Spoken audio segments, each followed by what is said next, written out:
I thought, oh my God, it's going in. It's actually going in.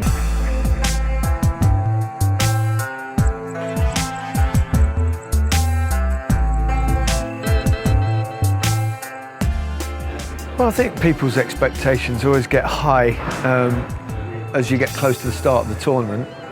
So they were probably, reasonably high because we had some good players in the team. No one really thought we were going to win it, I don't think, or go as close as we ultimately did. It's always a bit odd because we also had the situation where Bobby Robson was about to leave, and they had the whole story about he was going to go to PSV, and then papers started calling him a traitor and all this stupid nonsense, which didn't help at all.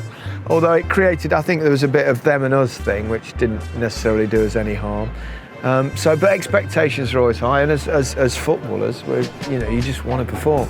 I was the striker, I was the one who, asked to score the goals. I'd had a decent record with England, so expectations was high. But I like that. It's much better than people thinking you're useless and you're not going to deliver. So yeah, of course there's always pressure on goal scorers to deliver, and also to do that you need a bit of luck. You need the opportunities to score in the first place. You need your team to play well. You need to stay fit.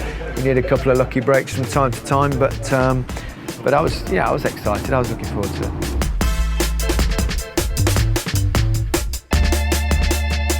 Well, yeah, I can't ever remember playing a football match where I didn't believe we could win. Sometimes you knew you were second favourites, and there was no question we were second favourites going against Germany. They cruised through to the semi-final. They had a day extra rest than us. We'd gone extra time, last-minute win against Belgium. We'd gone extra time against Cameroon in the quarterfinals in really insufferably difficult, hot, hard pitch, difficult conditions. And then we had a day's less rest towards semi-final against a very strong German team. So we were massive underdogs in that game, but I recently saw it back and we were actually the better side. Yeah. We were very unfortunate not to win that game.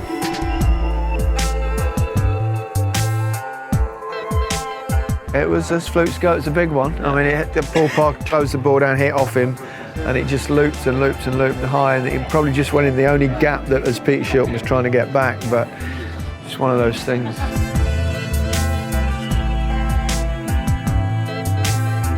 It just bounced kind of nicely in a way, just so I could flick it from one thigh, and it just bounced, and then it went, and then I hit it.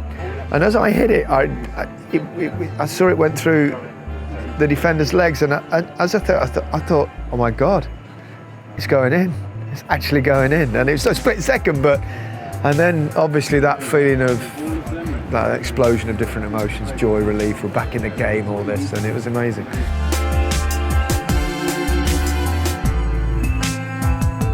You could see it coming, could smell it coming. He just seemed to go a little bit too far, and he lunged in when he didn't really need to because there's no danger. But Gazza, he's always headstrong. He had such a great tournament. He was playing amazingly well, and we all knew what it meant as soon as the yellow card came out. And Gazza knew what it meant clearly, and then he started getting a bit emotional, and which I spotted, and then I signalled to the bench, and it became this kind of iconic moment, which at the time I had no idea I'd even done that. Beyond remembering that I'd told the bench to just keep an eye on him because he was getting a bit emotional, but he responded brilliantly anyway. So it was, it became, it was caught on the cameras and the thing, and then people started talking about it. I said, well, what do you mean? And then I've seen it back subsequently, and I kind of get it.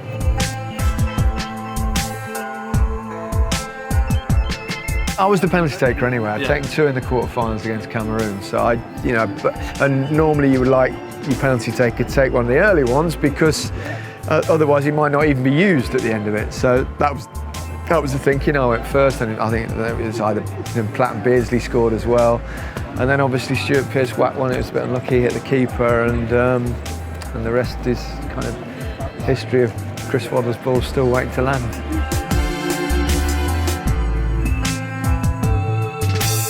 Well, I didn't come back for the reception. I wasn't on the bus with Gazza with his silly outfits and stuff because I stayed out to go to the final and do a bit of punditry for ITV actually.